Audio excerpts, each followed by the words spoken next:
What's up, everybody? Welcome into M&M Across the Board. Eric McDowell, Sean Martin, Ashley Miller with you as we are every week. And it's been March for a couple weeks now, but it's March Madness. I dance, but nobody wants that visual, so I'll just stay seated. Go for it. Eric will dance for us. Perfect. March Madness. That's the big thing. We're doing brackets today. We are going to show how much we do not know about college basketball when our bracket is busted on Thursday night, which is always generally what happens. But we won't be the only ones. We're also going to go MLB with all the trades that have happened recently. A lot of movement in Major League Baseball since they've come to an agreement, finally. And then we're going to go NFL because, some guy named Tom Brady unretired on Selection Sunday, to which I say, the thing that wouldn't leave. Nah. So does Giselle and the kids. Mm-hmm. All right, bracket time. But before we get to the bracket, yes, we got something special going on. I'll tell you about the Hooters Gozilla Media Bracket Challenge. March Madness is here, as we all know, and this year you can compete against us in the Gozilla Media Bracket Challenge. Mm-hmm. Join us along with other Gozilla Media personalities in picking Cinderellas, Dark Horses, Final Four, National Champion in this year's NCAA Men's Tournament. Top 3 finishers will get prizes thanks to the Albany Empire, Gozilla Media, and Hooters. That's right. The best place to watch all the madness is Hooters on Wolf Road. With the best prices and selection on wings, drink specials, TVs, and more, the place to go is Hooters. Wednesday, March 17th, Gozilla Media will present its NCAA tournament preview show on its YouTube channel, thanks to Hooters. And on Friday, in between round 1 action, with Levac and Gaz live on location, in between happy hour to break down the preview, all the action live at 5:30. Hooters is the place to enjoy the madness this month. Join the group today with the link in our YouTube and audio description. You can share the link. There we go. We'll put it up on the social media. We'll actually put the link in the comments. All right. On the show. So there we go. Yeah, compete against us. It'll be fun. Yeah, I'm a little disappointed. I Ashley, full disclosure before we get to the brackets, I don't have Syracuse winning a game. Oh, well, me neither. Okay. So that makes 2 of us. All right. Hey, there's some new faces to root for this year. So we'll find another orange. Texas is burnt. We'll have to go to them. Yeah, that's the fun part. We shall see. All right. Here we go. Why don't we start in the West region? Yes. You know what I thought was fun about this? Like, I'll reveal my national champ later. At the end of the day, I don't think that's who's actually going to win. But when I went game by game, I didn't overthink it. I just went game by game and thought, okay, this is who I think's going to win, this is who I think's going to win. And that's who ended up in the national championship spot. Okay, we'll see what happens. First of all, our favorite Ashley, I want to thank you for letting me know that Vatek beat Duke with the text the other night, late night, #Duke sucks. That made my evening. I have the Zags coming out of this region over Texas Tech in the Elite 8 to get to the Final Four. Sweet 16, Gonzaga, UConn, Texas Tech, and Michigan State. I think Tom Izzo ends his buddy Coach K's career in round 2. Big upset. I like the winner of the Rutgers Notre Dame game over Alabama, who's been up and down this year. As do I. Great wins, but some bad losses. Yes. Yeah. Yep, I've got them too, and I like Texas too. Texas Tech too, Sean TTT. I think they'll be facing Gonzaga. Mark Adams just spent a remarkable job coaching this year, taking that club over, and of course he had been. He has the background. He came into a tough situation, and they've just been dominant at home. They've been a fun team to watch, and I think they'll give Gonzaga a game, but they will get through with a couple wins. And I like Rutgers as well. I think that Rutgers Texas Tech will be a fun game to watch. I have to look at Vermont because it's Vermont, and they're just playing so exceptionally well, and they always get that double-digit seed. And I think people need to look and say, if you do a points thing, 12-13, that's what they like to do, is they like to be in that slot. And I do think Duke will get through Michigan State, but I do think Texas Tech will take them. And I like UConn getting into that group too. Yep. Eric and I are very similar in that I did pick – listen, I don't think this is the best Vermont team. I've seen them play because they play against UAlbany. I don't think this is the best Vermont team that they've had. Yeah. But I also don't think this is the Arkansas team of old. So if I'm specifically, if I were picking against the spread, like Eric said, I think I would go Vermont. I did pick Vermont in this case just to have kind of a double-digit seed upset, 13 over a 4. I also have UConn getting through, and I have Texas Tech beating Duke. I have Texas Tech beating Gonzaga because for me, I know. Listen, the only reason I picked Texas Tech, I looked at their schedule. They've been a little bit of a roller coaster ride all year long. But a lot of the analysts are hot on Texas Tech. So I figured, you know what? I'm going to pick them over Gonzaga because until Gonzaga wins a freaking important game, I'm just not going to believe they can do it.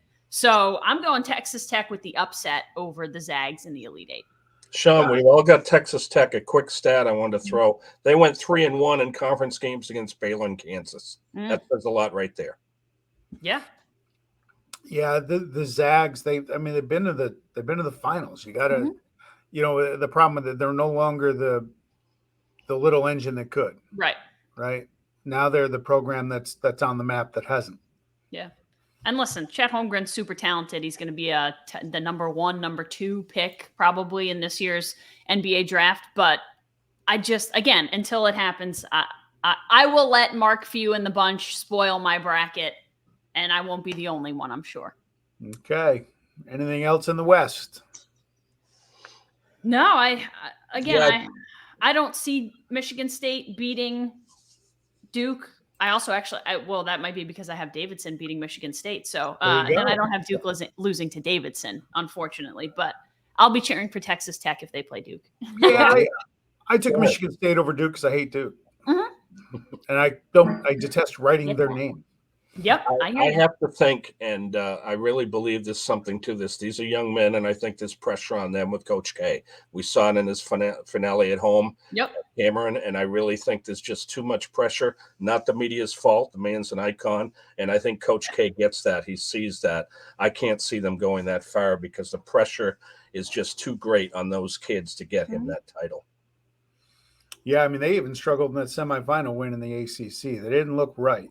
And maybe that's part of it. I'm sure it is. I mean, the guy's an icon and a legend, and the weight of his career, how long it goes, they're on their shoulders. They got all they could handle with my who was without Buddy Boeheim. So they've got some issues specifically defensively that are pretty glaring. But they'll rally. It'll just take the right team to bring them down. Yeah, I was rooting hard for the Orange that night. That would have been a nice win, or that afternoon, I should say. Yeah. All right, let's move to the East. The East. Ashley, who you got? All right, let's see. I got Baylor UNC. And it's not much of a sleeper. I tend to be a prisoner of the moment a little bit in that I think all of us were very surprised by the success of the Pac-12 last year. So I'm riding the Pac-12 once again. I've seen UCLA play probably more this year than I've seen maybe most any other team because I get home late at night and I turn on the TV and it's that West Coast game. So I'm going to ride UCLA hard. I have UCLA taking out Baylor in this side of the bracket. I have Virginia Tech getting a win over Texas. Again, prisoner of the moment, hot team. I tend to lean ACC. It happens to me all the time. I used to lean Big East. It's just because I see these teams a lot for no other reason than that. And then Purdue, Kentucky. And I have Purdue knocking off Kentucky, but UCLA coming out of this bracket for me to get to the Final Four. Kind of just a fun, I hate going all chalk. So these two sides of the bracket, I did not go chalk. The other side I did, which we'll get to in a minute. But yeah, I have UCLA, Purdue, and then UCLA. I agree with you on that. I've got UCLA beating Baylor and Kentucky. I really believe in UCLA, and I think Baylor is going to get a lot of looks because of their ranking, and they did lose 3 studs last year to the draft, and I think Cruz done a great job getting some people. Flagler, he's been fantastic. Brown, but the fact is they've had injury issues, and so I don't know if they can stay healthy enough and remain that strong. So I've got Baylor, UCLA, Purdue, and Kentucky. I think that game's going to be awesome. But I do have Kentucky beating UCLA. Just believing in Kentucky this year, I think they have the shot to win the whole thing. But I agree with you, Ashley. I think Pac-10, UCLA this year, it wasn't a fluke in the past, and they have a good shot to get out of this. Sean? Yeah, I got my first round upset. I agree with you, Ashley. I'm Virginia Tech. ride the hot hand. They look great in the ACC tournament. Besides Texas, there we go, down with the horns. Big upset here, and I'm a homer. Go Tar Heels. They take down Baylor because I'm wanted to happen. Yeah. Final two in this region. I like Kentucky over UCLA and what I think would probably be one of the best matchups of this whole tournament.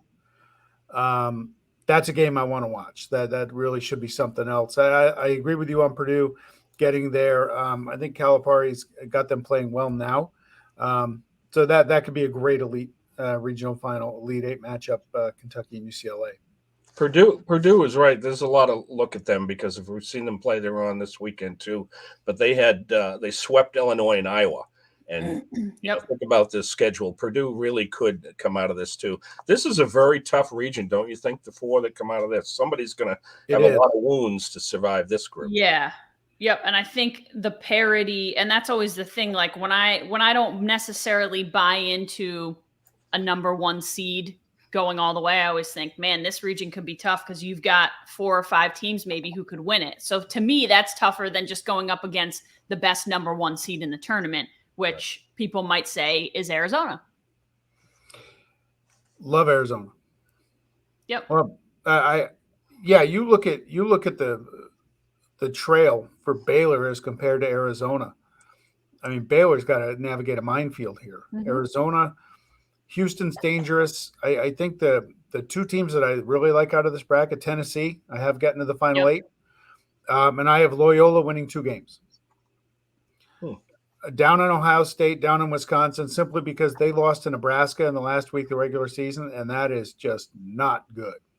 Just, let me tell you, that's a bad sign when you're losing to Nebraska. So I think they're overinflated a little bit. That's why I like Loyola over Ohio State in round 1.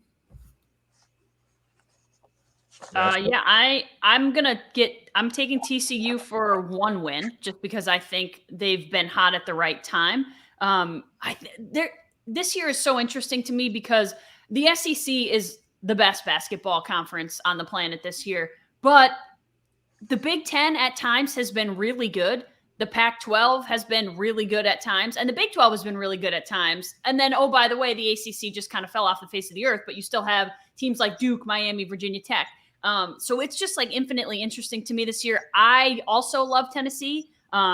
Again, kind of prisoner of the moment. They're playing really well. They have huge wins this year, and they're just playing great at the right time of year, which for me is kind of what does it. So I have Arizona and Tennessee coming out of this bracket to the Elite Eight. Nothing too surprising. Loyola, I have getting 1 win, but I have Villanova taking them out, and then Villanova losing to Tennessee. So, how about the job Tommy Lloyd in Arizona too? They had a mess to clean up, and here they are. And you think of Lute Olson when you think Arizona, but he would be very proud of Tommy Lloyd. But I want to pronounce it right. Azuelis Tubelis. 15 points a game. Benedict Mathurin, this team is loaded. They just have to stay out of foul trouble. I really think that they are solid, and they're going to be playing Villanova, I feel, in the regional final. Villanova, the best thing going for them, Colin Gillespie back after the injury waiver. COVID actually helped players get the 5th year that may not have been in this tournament. So think about that as well. But Villanova doesn't turn the ball over. And the fact is, if you don't turn the ball over a lot in the NCAA tournament, you've got a shot. So I have Arizona, Illinois, Tennessee, and Villanova. I agree with you on Tennessee. I think the Tennessee-Villanova game could go right down to the wire for the winner to face the Wildcats. I think one of the things I heard the other night, it surprised me, but there's always one, right? I think it was Jay Billis picked Chattanooga to go to the Sweet 16. That's part of the reason why I took Chattanooga to beat Illinois. Okay. Just you know more than I do. And that was an interesting observation on his point. The team that's in this bracket, and I can't figure out why they're even in the tournament, is Michigan. Right. You couldn't have finished worse. I don't know. I don't know how they got in. Must have been a lot of Go Blue people on that committee because I don't think they belong. And they mailed it in the Big Ten tournament after they got Juwan Howard back. And they get and I would love to see a team like Texas A&M get in over them. You know what I mean? Like a team that's give me a team that's playing well at the end of the year. I'm sure that's not what every team wants to hear. And it wouldn't be like if my Syracuse team wasn't playing well at the end of the year, I wouldn't want some. But give me a team that's playing well at the end of the year and has some really good wins versus a team that's just kind of like backing their way into the tournament. So I would have liked to see somebody like Texas A&M in. Yeah, yeah, we'll see. We'll see. And Colorado State, it's a 6 seed. I kind of let's be done with Michigan for the year. I still don't Yeah. like what Juwan Howard did. Hey, Guys, at least how Tennessee will get rid of them, right, Sean? Tennessee will bury Michigan. I think so. Yeah. Yeah, I I think think so so. too. How cool would it be? And I'm not hoping, again, not hoping for chalk, but we could realistically get Mark Few against Tommy Lloyd. Like in the national championship game. We How could. freaking cool would that be? I mean, the storylines are just end. You know what I mean? Like that would if we're gonna get chalk, then that's the chalk I want because I want the storylines and the friendship now on the court, and this guy knows all the other guys, and that to me would be awesome. Midwest. Midwest. This to me is the interesting one because I'm not a big Kansas guy. Yeah. I have Kansas going all the way through this bracket, and I'm not really sure why. I love Iowa because I love them right now, but I have Kansas beating Iowa. Iowa's had some bad losses and some really good wins, but I feel like that's the story of every team. So that's why for me it's so hard to look at a schedule and be like, well, they lost to this team, and this team, but well, then they beat, 3 top 10 teams. So who knows? I have Miami making a little bit of a run. Again, my ACC bias coming through here. I have Miami beating Auburn. I don't know why. Auburn's looked a little bit susceptible to me. I have, Auburn winning the one game, but then I'm Miami beating them. I have Miami beating Wisconsin, and then Kansas. I just have them winning every game. So I have Kansas coming out of this bracket. So again, chalk for me on the right side of the bracket. I think Auburn is cold, and I think that's a great pick you're making, Ashley, because I think they'll be gone pretty quickly, too. I have them beating Miami, but then I think Wisconsin will take care of Auburn. They're not playing well. They had that awesome start, 22-1. Speaking of turnovers, they're the opposite side. They're throwing the ball away like gifts at Christmas, so I don't see them going far. It was a nice story. I believe in Wisconsin. I think they're going to be a surprise team.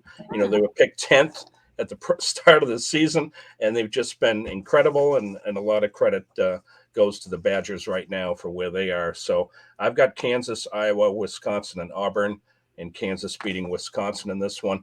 Iowa, those that have watched them lately, they are the quote sexy pick right now for a lot of the media, and they're very solid. So they could conceivably do this. This is another tough region, but Kansas is just absolutely dominant. They could win this whole thing. And Ochai Agbar, he's just awesome, 20 points a game. The fact that he came back really lit everybody up at Kansas, because if you watch some of the social media from then when he said, I'm coming back to Kansas, the eyes lit up. They started buying their tickets to New Orleans, baby. Yeah, Ashley, great minds. I have Miami in the regional final.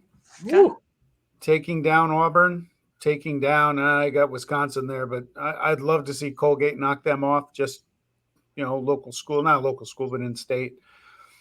My Final Four pick here, I'm putting the sexy back into this podcast, and let's go Iowa. Eric, that's your word. They're just on a roll, and I watched them play a lot last week in their conference tournament. I think they can beat Kansas. They're not going to be overwhelmed by the moment. And I have Iowa beating Miami to get to the Final Four. Wow. That would be some interesting stuff. Wouldn't it? Mm-hmm. Iowa and Miami. So what do we have? So let's recap our Final Four real quick for each year. Yeah. So I have Texas Tech in the West, UCLA in the East, Arizona in the South, and Kansas in the Midwest. So I have a 3. Is that a 3 seed? Yeah. So I have a 3 seed, a 4 seed, and 2 1s. I have the upsets early, but I've got at the end, I've got Gonzaga facing Kentucky, and then Arizona with Kansas. Sean? Gonzaga, Kentucky, although, I'd love to see UCLA get there. I just love the history of UCLA. Gonzaga, Kentucky, Arizona, and Iowa. So Iowa's your kind of dark horse Final Four team, whereas UCLA is mine, and Eric's a little more chalk, 3 1s and a 2 in Kentucky, right? Mm-hmm. Yeah. Okay. Well, listen, I think I heard a stat, a 1 has won the last 3 or 4 national championships. So I always think like we see a lot of upsets early, but then it all kind of shakes out to be generally the blue bloods or the big guys at the end. So. Yeah, but I think again there's a lot of teams can win this. Yeah, no doubt. Yeah, I agree with you. Texas Tech over Gonzaga, I think, is a great pick because of the way they play. Mm-hmm. All right. So you want the rest of the way here? Who cuts down the nets? I'm riding Texas Tech hard. So I'm going to go Texas Tech over my Cinderella UCLA. Texas Tech back in the title game, which it's so weird to see. I know we saw it a few years ago, which was kind of bizarre. But then Arizona, Kansas. I'm picking Kansas. So I have a Texas Tech, Kansas national championship game. I'm going to go with Gonzaga. I know what people have been burned, but I think about what happened last year. I think they've only got the 3 L's. One of them is Duke. Drew Timmy's the player of the year in that conference. Chet Holmgren is going to get the attention he deserves. He gets about 4 blocks a game, dominant defensive, probably the best big in the tournament. I think it's their time. There's revenge in their mind, and they're tired of that our conference, our little school thing. Gonzaga is a power, and I do have them pulling out a 79-71 win over Arizona. Sean? I too have Gonzaga beating Kentucky. Mm-hmm. And I have Arizona knocking off Iowa, ending the Hawkeye dream. Mm-hmm. Though I'm picking the Wildcats to win it. I'm a big believer, maybe to a fault, of the teams that play in the better conferences. Mm-hmm. Yeah. Okay. How battle tested is Gonzaga? They play a good non-conference schedule, but how battle tested are they? Okay.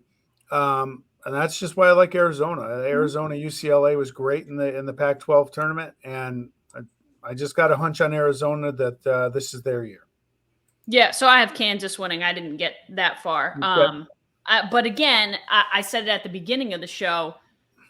If you had to say like who's going to win the national championship, I don't think I would take Kansas. But the whole point of the bracket is kind of matchups and who you think matches up well against who, and sometimes that's just the way it goes. So that's what my bracket says. I'm not sure I believe that Kansas is the best team in the country, but you don't necessarily have to be the best team in the country to win on certain days. I think a lot of times you have to be the best team in the country to win a tournament like this, but sometimes it's just matchups and luck of the draw. So I think you're right. Yeah.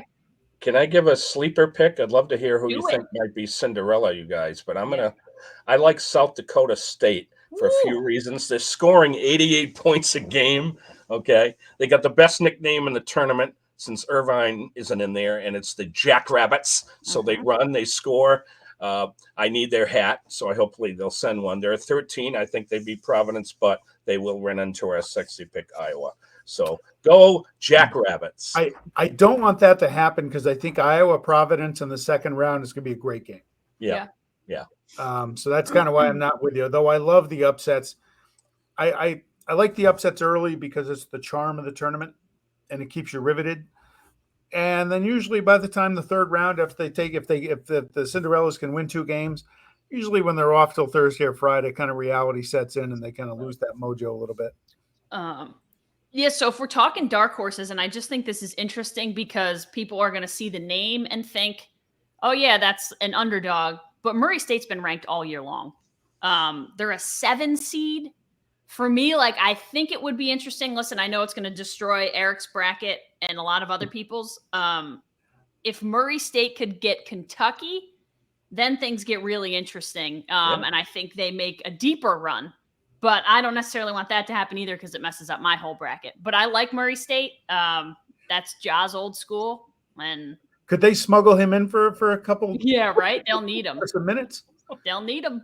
Yeah. No, I guess if I have a dark horse, it's Miami, a 10 seed going to the Sweet 16. Yeah, that's in my bracket too. Technically, I guess I have that. But if I'm hoping for one that I don't have on my bracket, it'd be Murray State. Yeah, very good. Ashley, you were right. That only 5 ACC teams. Isn't that remarkable? You've got 9 for the Big 10, 6 Big East and Big 12 and SEC, and 5 ACC teams. Yeah. The pendulum swings, right? I mean, for the last 5+ years, it's been 8, 9 ACC teams, and the other way for Big 10, Pac-12. Pac-12 has come a long way. It used to be like 1 or 2 Pac-12 teams when it was they were kind of struggling, and now you've got USC and you've got a few teams who could make some noise in that department. So I love that. I think it's good for basketball. I don't think it's good for the ACC because it's not good for Syracuse when you're getting fewer teams in, because then Syracuse isn't getting in. But I think it's good for basketball. I enjoy the parity. I like when there are are other teams and other conferences that are good and playing well. So the fun game for me in the first round is Carolina and Marquette. For this reason, growing up, those were my two teams. It's a rematch of the 77 national title game when Al McGuire won it with Marquette, and seeing them matched up kind of brings back some old memories. I wanted to share one here. You talk about the tournament. I want to see what you guys think about. What's your favorite memory of the tournament? For me, it's conflict. North Carolina, Michigan in 93. Tar Heel fan, go Tar Heels. But a Michigan win would have won me two very large office pools, like $3,000. Okay. And so I'm watching the game. I'm like, well, I win either way, right? My team either wins or, yeah, I'm gonna get a nice payday here. And Chris Webber pulled up and called that ill-advised timeout, and you find out that my fandom could be bought. Because my first reaction wasn't, hey, we're going to win. My reaction is, crap, I just lost a lot of money. Oh, yeah. But my team won. One that stands out, Ashley, of Syracuse national title. Yeah, that's it for me. That was my number one sports memory, so it has to be my number one tournament memory. But yeah, that Syracuse loss to Vermont is a close second, and not favorite, but most memorable. That's like burned into my mind, which is why I don't like to root for Vermont. But I've let it go a little bit since then, so I could get behind a Vermont win over Arkansas this year. You're a better person than I. I'd be holding that grudge. Eric, how about you? I think I've worked about 7 of these tournaments. There is no better atmosphere. And when you don't have a horse, it's even more. You can focus on your work. My moment is a little awkward because I made TV in an awkward way because I was serving the photographers, making sure everybody's in their box behind the net. If you watch, make sure that the trade outs, etc. Talking to somebody, and a bullet of a pass came and nailed me on the forehead. Oh, God. That's a great memory because that memory stuck in there with the rollings or whatever into my forehead, but just doing the job. It's a great atmosphere. It's awesome. It really is. Yeah. Yeah, I've been to it when it's been in Albany. I kind of wish it would come back here more because you turn on these early round games and you see a bunch of empty seats. Not Albany. They're always the first one to sell out. Yeah. Yeah, I've been to, for coverage purposes, I've been as a fan. I've seen Syracuse play in the Sweet 16. I went to at the TD Garden, actually. That was the year they beat Ohio State and then lost to Wisconsin, I believe. I took a trip down 90 to Boston since they were close. And that was a cool memory. But that was also the year that Fab Melo got in trouble. Yeah. We didn't have him in the postseason, and they exited earlier than they should have, which was why it's another crushing memory of mine. So yeah, I think that was cool as like a being there. But I've been to a bunch to cover like UAlbany, Siena. I went to the first 4 when UAlbany got a win, and we literally Roger and I flew from Dayton, the first 4 once UAlbany got a win, to Orlando to watch them get pounded by number 1 Florida, which was still fun. And then we got on a plane and went to Baton Rouge to cover the UAlbany women's game in Baton Rouge. They do at like the host site there, and they were playing West Virginia, and they got beat pretty good by West Virginia, but I got to experience 2 tournaments in like a 10-day span, which was pretty sweet. Yeah, I got to see the Tar Heels in 05 beat Villanova on a Thursday night Sweet 16 game in the Carrier Dome. I went as well. I don't know if it was 05. You didn't say hello? I think I went earlier than that to see UNC play at the Dome. Oh, yeah. One other one real quick, if I may. Yeah. Doing the job, I had the losing team. And this was in a later, Sweet 16 thing, and had to go to the losing team locker room and get the coach to come out. And he just talked in his Southern drawl, and it was very difficult. Fortunately, we had the tester. You know what I mean? We have to do a test. We both went in together, and the coach said, "Son, what can I do for you? Leave my locker room." I said, "Sir, it's time. Talk to the kids after. We'll take you for 10 minutes. And I had never felt so nervous. I was 25 years old. But you guys are the media. You're a priority. Yeah, I know. We appreciate you. Dragging them out of the locker room when they don't want to be dragged. Hopefully next week when we reconvene, we have a lot of great stories coming out of the next 4 days, coming out of Thursday. I'm off Thursday, and I couldn't be. This is like the only time of the year that I'm excited to have Wednesdays and Thursdays off. Yeah, I have Thursday. I have a TV in my office. I imagine it's going to be on. Yeah. It's going to be on. Yeah. All right. So, hey, we're in March now, as we know, because it's March Madness, and it's never too early to start thinking about summer and air conditioning. Call now for preseason pricing on John Goodman Central ACs, or if you're looking to go with Fujitsu mini splits, they've got that too. The best quality products at unbeatable prices. If you're a homeowner that's mulling your options, want to get hooked up with a local contractor that can figure out your family needs, call Johnstone Supply in Troy, and they've got you covered. And as always, lowest prices on Milwaukee pools guaranteed. All right. MLB, and we're going to start. There's been a few big trades, but I'm going to say the biggest trade so far involves your team, Sean, because it's, one of your best players going to a World Series contender, but also because of what it means for Atlanta. And that means that Freddie Freeman is not coming back to Atlanta. I think that was what I got. And no offense to you, but what I got out of, hey, the Braves traded the farm for Matt Olson was, holy crap, Freddie Freeman's not coming back to Atlanta. Yeah. As an A's fan, when you hear the teardown is coming, this happens every couple of years. They get these young kids, they know how to find them, and they get good. And when it's time to pay them, they leave. That's just the reality. It sucks. I mean, I got the news on the Olsen trade, and it still bothered me, even though it's coming. And I expect Matt Chapman and Sean Manaea and Frankie Montas and Sean Murphy and more are going to go, and the A's are going to field a AAA team for the next year or two as they try and get better. That's just the reality. It doesn't cushion the blow, but that's just it. And you get used to it. And all you hope is that they get this new stadium down in the waterfront. I saw a thing yesterday online. The theory is that the owner's going to sell the team once they get the stadium and sell the property and make a huge profit off it. And I hope he does, because he is a POS. John Fisher's a cheap POS. You know what? But it's hard. But that said, it's kind of like, okay, so we have a labor deal, so I can't be angry at baseball again over the labor stuff. But now I can be mad over the stuff that gets me mad every 4 or 5 years. Mm-hmm. So, but at least we have it. At least they got it right. But it's tough. It's tough being the problem is the A's aren't a small market team. They're deemed one. They just got a profit sharing part of the CBA, but they're in the fourth biggest media market in the country. But it's too bad. But you know what? It's baseball season. I love baseball. Mm-hmm. That's the way it goes. I'll root for Matt Olson. I got to find a new favorite player when I scour the AAA A's, and we'll see how it goes. But you know what? That's just part of it, and we'll rebuild. Well, good. I mean, good for Atlanta, the fact that they're going after it again. And first of all, on the A's side, I'm with you, Sean. It's sad because you figure Olsen would be gone. They get tremendous prospects for him. Mm-hmm. You don't want to see them become the Pirates, but if that franchise is sold and put something into that new stadium that's way overdue, they'd have a good young ball club, and then they deserve that there. But for Atlanta, they, to give up that much, but Olsen's tremendous, and Ashland's right about Freeman. But I think the facts are, we saw that if he hadn't signed by December, he was going to look elsewhere. So they didn't waste any time. They don't have a hole there. The thing that's disappointed me is Cincinnati. This is a sad situation. It's the oldest professional baseball team in history, and beautiful ballpark. If you've been there, fabulous place. They gave Gray away for peanuts.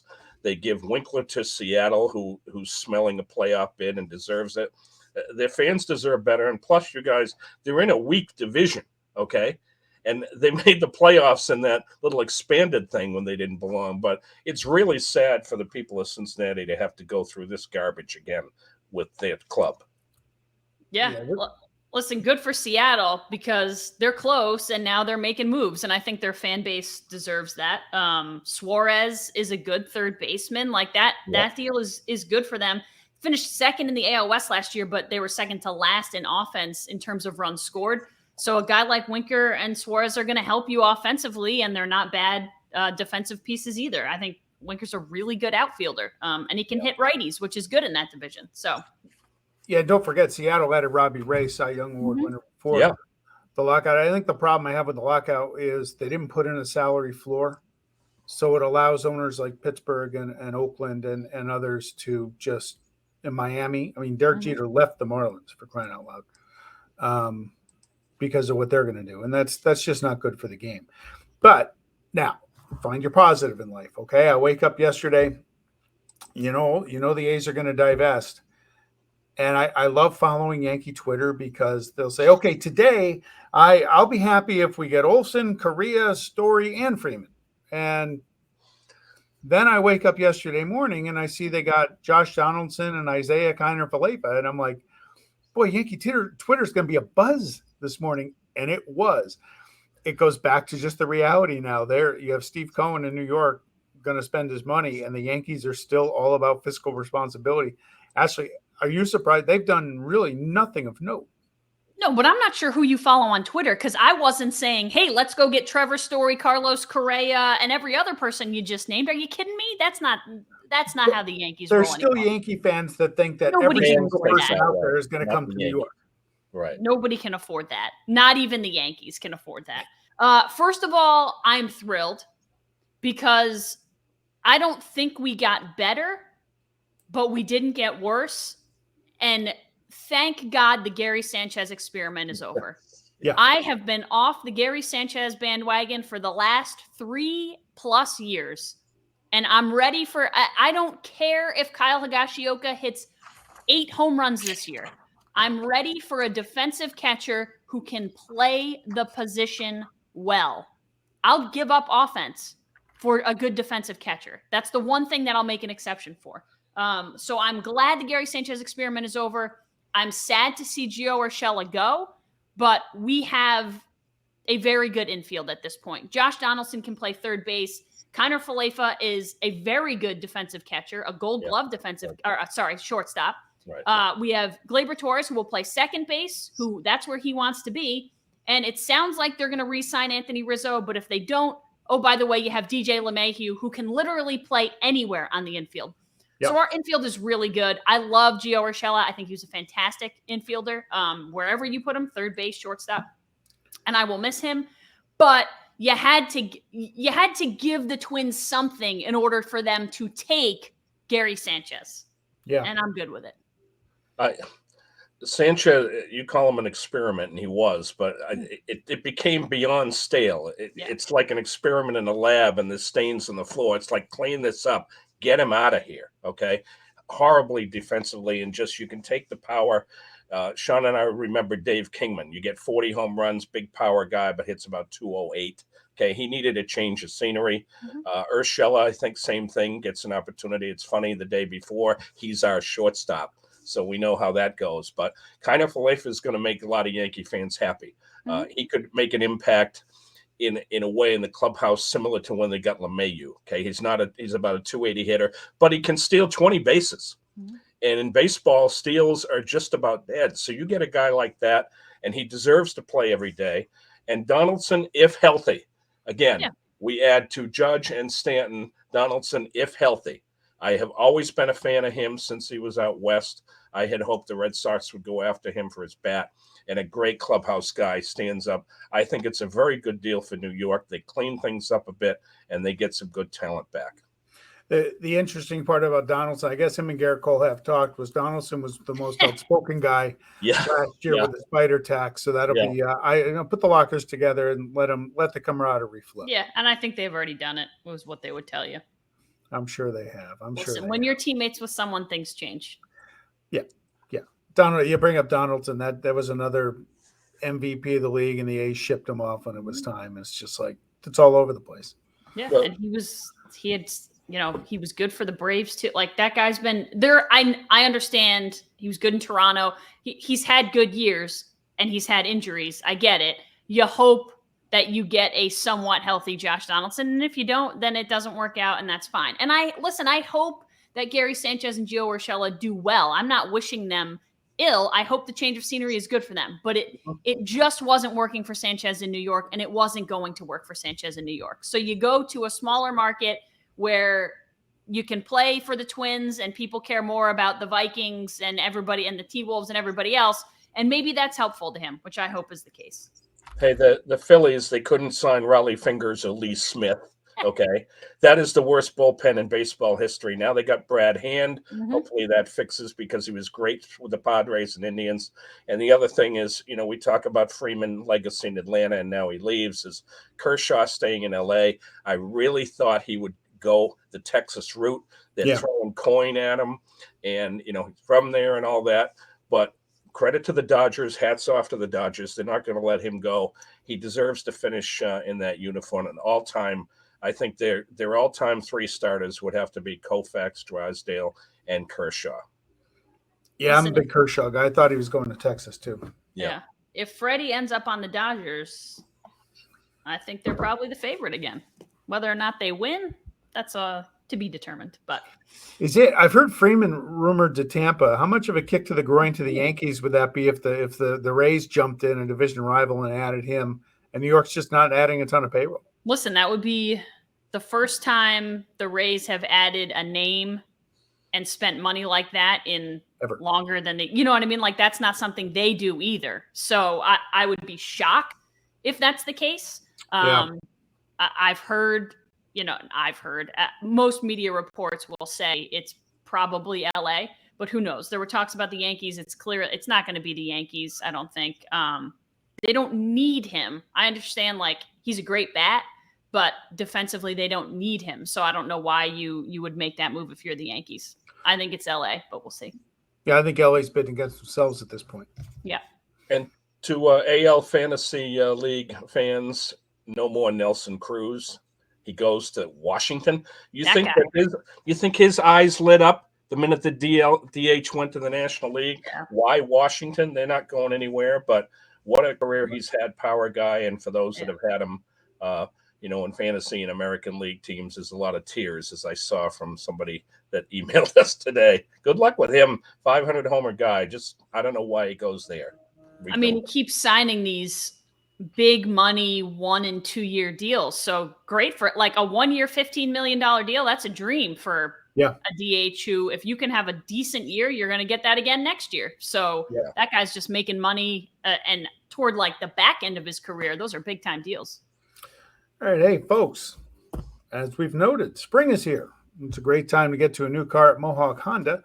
Visit Mohawk Honda at Freeman's Bridge Road in Glenville to work with people you can trust during the car buying experience. Follow Mohawk Honda on Facebook, Twitter, and Instagram. And this month, you can watch Mohawk Honda staff compete in the Plate Change Challenge. March not only brings you this exciting event, but throughout the month, Mohawk Honda and Chevrolet is collecting athletic equipment for underprivileged kids in the capital region. Bring your equipment to either location and help the community this month. To find the right price and right vehicle, the spot is Glenville, New York, and Mohawk Honda, where they always go out of their way to please you. NFL. Tom Brady. I mean, guys. Eric. Bye-bye. Are we for real? I was so pissed off. And I know people are like, why does Tom Brady piss everyone off so much? First of all, I'm going to get a little bit loud about this. I was on the Tom Brady bandwagon. I was rooting for him to win in Tampa. I thought he had become this like likable whatever dude. Guess what? I'm off. I hope you lose every freaking game from now until forever, because now you look like an idiot. You look like a total idiot. I would have respected you more if you said, guess what? I'm just coming off an MVP caliber season. I'm coming back for year number 23. It's going to be great. Even if you sucked this coming season, but you were all in because you have been fantastic. There's been no letdown at 40, however many years old you are at this point, 45, I think. I would have respected that more than like, don't retire when everyone on the planet knows you don't want to. It's so clear you cannot. Why would you give up the game when you're playing so well? Nobody does that. Nobody goes out on top like they should, but I get it. The fact that he was retired for 6 freaking weeks and then unretired, I'm coming back, whatever. And it's even worse if he was trying to get cut so that he could go to the 49ers. It's even worse. So I'm glad you're stuck in Tampa now. Go play for that team. I hope you never win a Super Bowl again. I'm off the Tom Brady bandwagon. I'm very disappointed in a few ways. And the first one, Jen told me, I just was stunned. I did not see that coming because he talked about the family. All about the family. Make time for the family. Where's the family? He had the quote that said, Sal hates it when I'm on the field. It could get hurt. I'm over 40. Where's the family now? Okay. And the other thing is, what is unfinished business? He says there's unfinished business. I don't know what else there is. Does he want to win a Stanley Cup? Does he want to win a World Series? What is the unfinished business? He's still got it. He still can play. He's still better probably than 33% of the crap that people are throwing out there to start. More than 33%. He's better than the guy that's going to start in Pittsburgh, Mr. Trubisky. But still, it's his life. I understand it. He can do what he wants. But, Sean, I don't want to see this guy go down, get hurt, look bad. It's just a matter of time. I mean, is he going to freeze his body like they did with Ted Williams and come back in 10 years? Yeah. Look, you guys know where I stand on this guy, and I think he's a phony. And here's what this is. I don't think he retired in word only to force himself out of Tampa. Yep. It came out after the year. Him and Arians weren't on the same page. I think they probably leaked it. Arians denied it. I think he was basically saying, I'm going to retire to try and think that because he's Tom Brady, everyone's going to lick his backside to help him get to where he wanted to go. Mm-hmm. And good for Tampa for coming out and saying, we're not going to release him. We're not going to trade him. That's bad business for us. So basically, you want to come back and play, you're going to play here. Smart. Okay? It is smart. And now he took a beating for announcing it during brackets. He announced it before the free agency period. And I get started. And that's a good move. Yeah, I get it. But I'll give Brady credit. He's been a great PR guy. He stayed away from all controversy his entire career.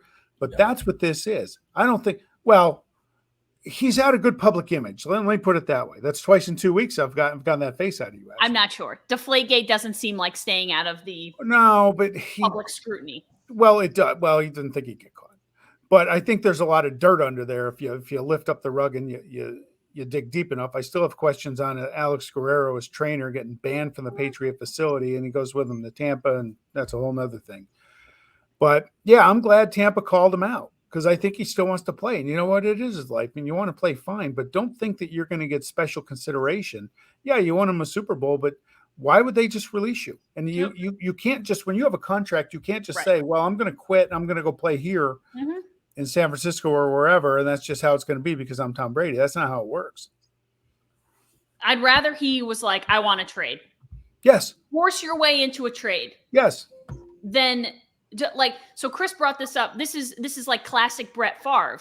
Like they're dumb enough to release him. And then he goes and wins for the Vikings and plays for the Jets and all this other stuff. Thank God the Bucs weren't dumb enough to do that because he goes and wins in San Francisco, then you look 50 times more stupid than you already are. So I'm glad they're making him stick it out in Tampa. And it did back. I think that's exactly what happened. Is it just the plan backfired and now he's like, well, I'm coming out of retirement because I couldn't sit on the sidelines for 6 weeks. Nobody's playing football right now. This isn't even the hard part of retirement. This is the easy part of retirement. What happens in a few months when training camp starts up? If it happened then, I respect you a little bit more because at least you feel left out. None of your friends are playing football right now. You're not missing out on anything. You'd be home with your family anyway. Well, that's the point I'm saying. If he had come out and said, I want to trade, fine. Right. But again, he tried to do a power play to avoid the trade request. And that's what I'm talking about with the PR stuff. Right. He didn't have the courage to come out and say what he really wanted. He tried to kind of get in through the back door on that, and it didn't work. Well, Gronk will come right knocking on the door and say, hey, I'm back. I'll unretire. You can throw to me. But if anybody thinks Tampa's going to get by some of those other teams in the NFC, that would be a big surprise. Not happening. Yeah. Listen, I'm glad they re-signed his center for him. And again, this is why he did it when he did it, because he needed some of those guys to stay like, hey, guys, don't go anywhere. I'm back. You don't have Blaine Gabbert as your starting quarterback. You've got me. So please feel free to come back. Listen, Jacksonville's become some sort of a destination, which is a little bit weird to me. Christian Kirk signed there. Evan Ingram signed there. Who's the Washington guard? Scherf just signed there. Brandon Scherf just signed there. So a little bit strange to me, but hey, maybe they want to go play for Doug Peterson. And they just cut Miles Jack, the linebacker, this morning, and I hope he's on a flight to Las Vegas and sign a contract. That guy's good. That guy's all over the field. Yeah, he's really good. But yeah, interesting. Chargers signed J.C. Jackson, which is a great sign for them. I think he's one of the most talented defensive guys out there. I think 5-year, $82 million deal. So people are making moves. I like it. I love when people make moves. All right. Speaking of moves, let's move into our whiteboards. Yeah, buddy. Who wants to go first?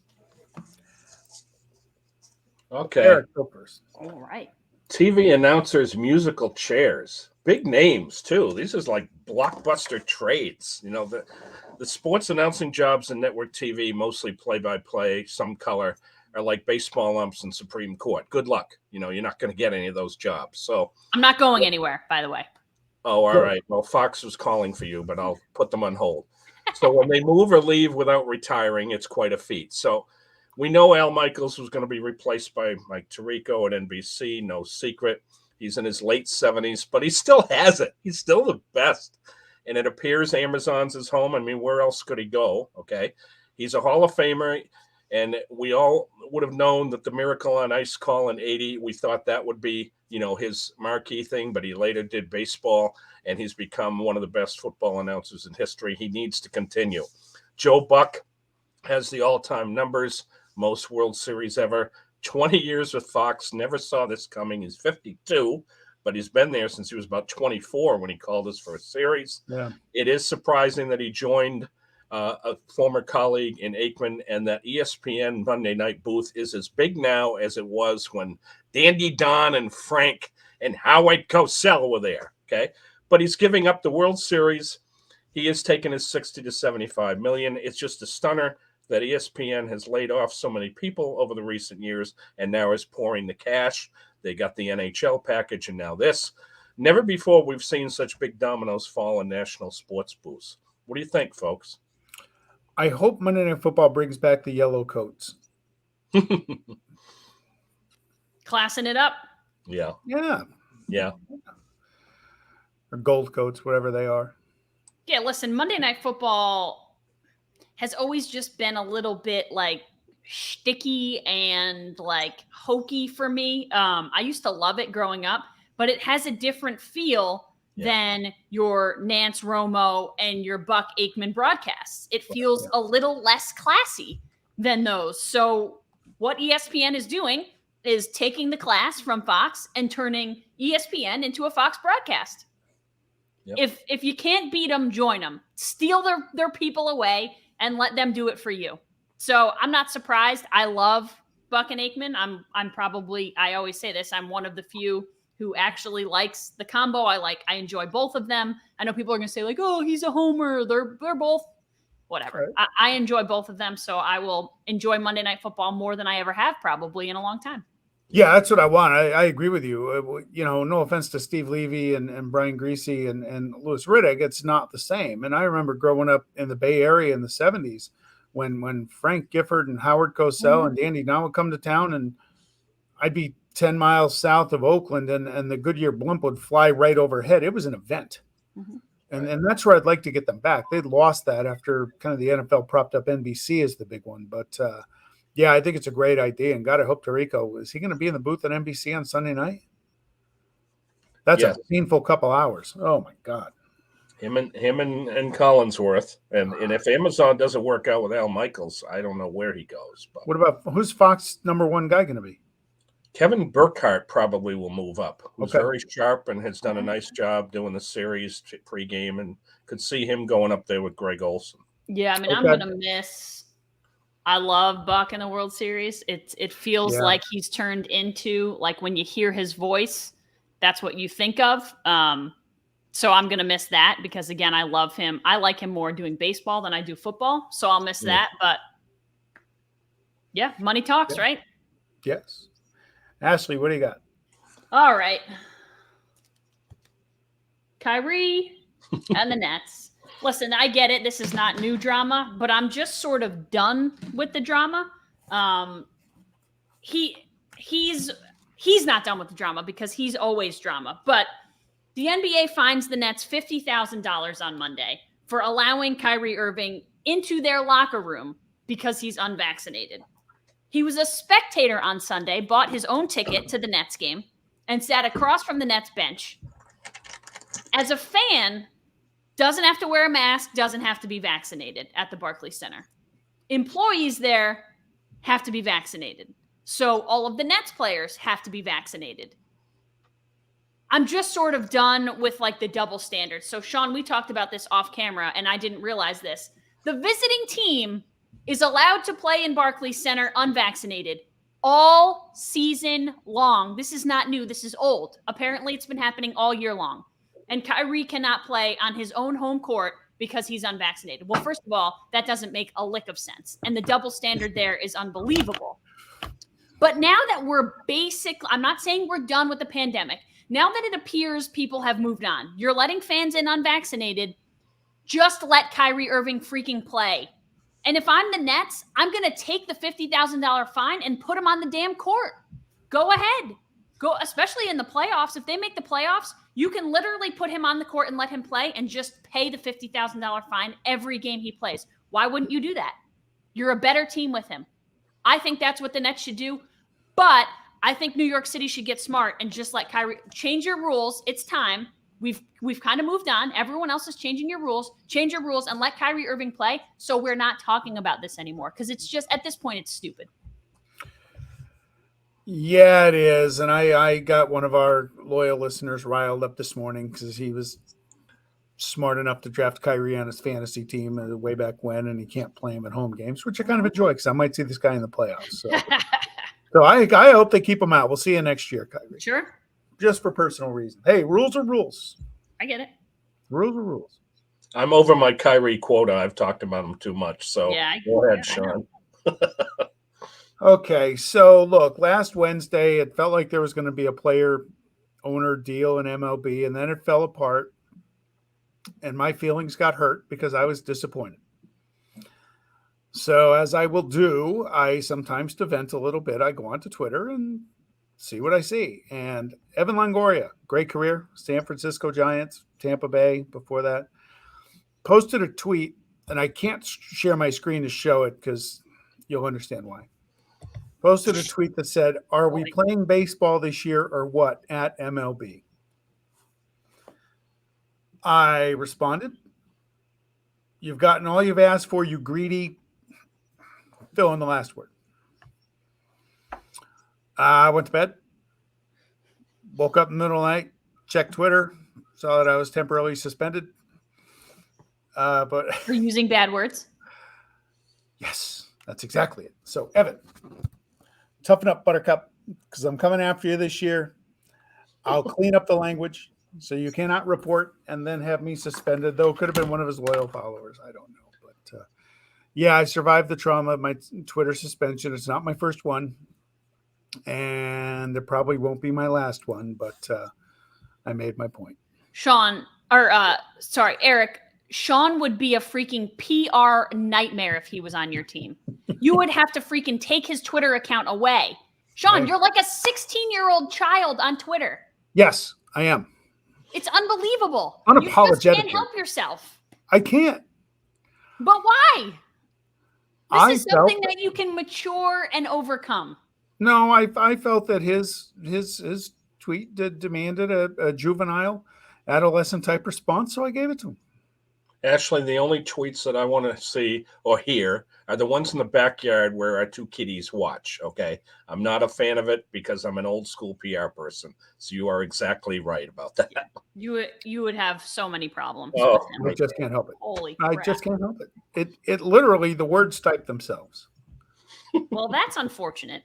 I would call that a problem. I call it venting. It's releasing. Find a person to release to and let it out. I can't go to bed with that. I can't carry that with me. I'll never get to sleep. Okay. Self-therapy. Just say it out loud into the universe. No, my wife didn't want to hear it. She wouldn't know what I was talking about anyway. So I do that. I get suspended. Well, don't say it to her. Just say it to your office. I go back and delete it later, and then I'm good. I'm reinstated. Good to go. You can't delete what you can't. What is it? You can't take back what you can't take it back. Delete. It's already they make out you there in the universe. They make you take it down. Yeah, sure, but it exists forever. Oh, sure it does, because You I want to got go a get a job screenshot. somewhere, and somebody's going to bring back your tweets and say, "Hey, you're That's okay. pretty dumb on Twitter. You shouldn't do that anymore." But they might just agree with me. I'm sure they wouldn't agree with your use of the M or F-er word. It was the F word. Oh, not M or F-ers? No. You have a character limit. Fudge. Oh, can't fit the whole M or F-er word. Just fudge it. Yeah. Sometimes you got to roll the dice. All right. Okay. Well, it's something that we'll work on with you. All right. I'm a work in progress. As always, you got to evolve. No doubt. As a person. Happy 100th, Graham. Yeah, happy 100th. That was very nice. Hashtag 100. Hashtag 100.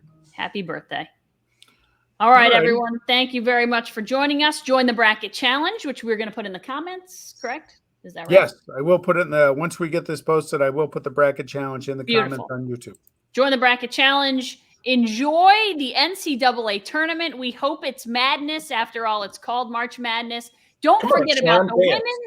They're playing too. Support the ladies. They're going to put together an awesome tournament as well. Thank you for watching. Apple, YouTube, Spotify. We are on Twitter at MMMATB1. Hopefully, Sean will not tweet anything inappropriate from that account. We'd like to keep that one active. No. I keep that one clean. That one's good. professional. All right, perfect. And we'll see you next week, guys. Be good. Enjoy.